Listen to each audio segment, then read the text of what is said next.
Hello সবাইকে। তো আজকে একটা দারুণ খাবার নিয়ে আসছি। এটা আমি ডিনারে খেয়েছিলাম।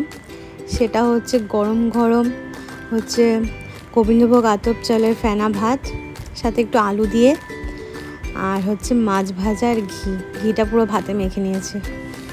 এটা তো ভীষণ একটা টেস্টি খাবার। আমি ভাত ওই জন্য অনেকটা নিয়েছি।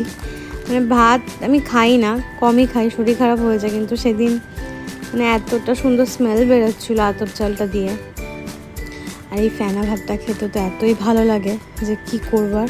ওই জন্য একটু ভাতটাও বেশি নিয়ে নিয়েছিলাম, আর একটু আলু দিয়ে কাঁচা লঙ্কা ডলে নিয়ে, আর সাথে মাছ ভাজা দিয়ে তো অসাধারণ লাগছিল খেতে। তোমাদের কার কার এই খাবারটা ফেভারিট আমাকে কমেন্ট করে কিন্তু জানিও।